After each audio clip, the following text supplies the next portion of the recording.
Sobrevalorado es una palabra que se ha vuelto muy controversial.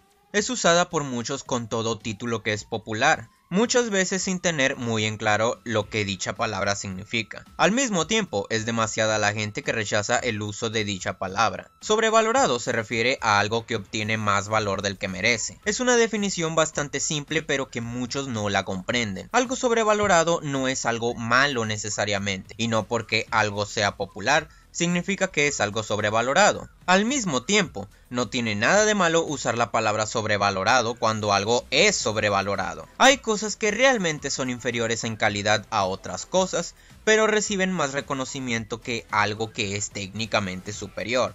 Es como la comida chatarra. Muchos títulos que son sobrevalorados son de hecho títulos que no son innovadores o que son fácilmente digeribles. La comida chatarra es la favorita de la gente. Es barata, fácil de conseguir y sabe muy bien. No tiene nada de malo consumirla, pero es mucho mejor comer algo que es mucho más saludable y que tiene un mejor contenido.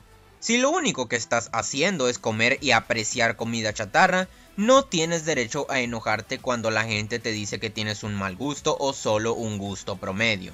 Porque es la verdad, una persona que solo consume material fácil de digerir no sabe realmente lo que es calidad. Y ahora, hay gente que está en contra de que siquiera se use la palabra sobrevalorado. Toda obra tiene sus méritos. Sobrevalorado es un término subjetivo. Así es, eso es correcto. Eso no quita que uno intenta hacer un punto cuando se usa tal palabra. La subjetividad no trunca el hecho de que estás usando fundamentos válidos para pregonar lo que dices. Uno podría limitarse a la tonta mentalidad de que los que usan la palabra sobrevalorado lo hacen para llamar la atención solamente, para hacerse los diferentes y ser contracorrientes.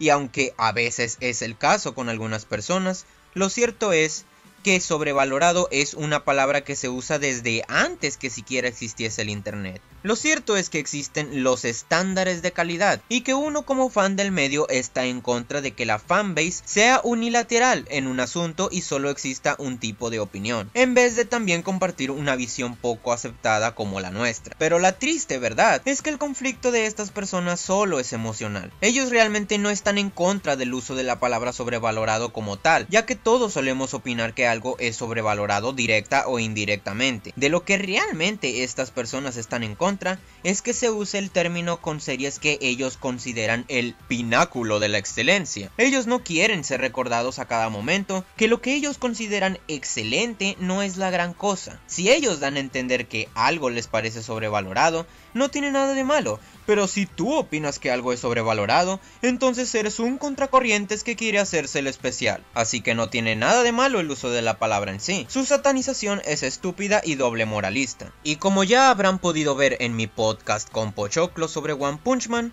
hay varias formas en cómo una persona sobrevalora a una serie. Una de ellas es la anticipación. Todos dicen que es asombroso, así que tiene que ser asombroso a pesar de que no ha salido. Aún no sé lo que va a pasar, pero lo que pasará tiene que ser asombroso porque todo lo que ha pasado hasta ahora ha sido asombroso. No hay forma de que los escritores lo arruinen. La serie es asombrosa porque podría pasar esto, pero podría ser también que no pase. En estos casos, la persona aclama un contenido inexistente. Otra forma en que las personas sobrevaloran a una serie es dándole sobrelectura. En pocas palabras, viendo mensajes o contenidos que la serie realmente no tiene. Sobrelecturas tales como One Punch Man es una crítica social a pesar de que la sociedad es representada como cretinos caricaturescos que solo tienen una opinión o solo por escenas esporádicas que son puestas en escena más por comicidad y hacer una ironía. Si una serie no es sobre la sociedad, los personajes no comentan nada sobre la sociedad, ni hacen algo que involucre a la sociedad, entonces no es posible que sea una crítica social. Es la misma mierda que cuando decían que Haruhi era filosófica por tener conceptos de la filosofía que la serie nunca utiliza ni explota explícitamente. Pero vamos a ser generosos y vamos a asumir que One Punch Man y Haruhi realmente tienen los contenidos que dice la gente. No porque algo tenga un contenido, por automático quiere decir que eso es bueno. Si la serie no está ejecutando dichos temas, o si dichos temas solo están implicados y los están tocando superficialmente o en forma de subtexto. Es como decir que la leyenda de Korra es un yuri, solo porque los creadores confirmaron fuera del show que los personajes son bisexuales. Sé que mucha gente se cansa de cómo yo estoy constantemente llamando varios títulos como sobrevalorados y que estoy constantemente atacando lo popular. Y no es que no me gusten títulos populares, estoy fascinado con títulos como Steven Universe, Full Metal Alchemist y Evangelion. Simple y sencillamente yo, así como algunos otros, somos personas que no soportan el amarillismo, que no soportan que aclamen algo solo por ser popular. Nos gusta atacar lo popular porque nosotros fuimos atacados por lo popular primero por pensar diferente. Es por eso que seguiremos de aquí y hasta el fin de los tiempos atacando la opinión popular siempre y cuando encontremos algo errado en ella.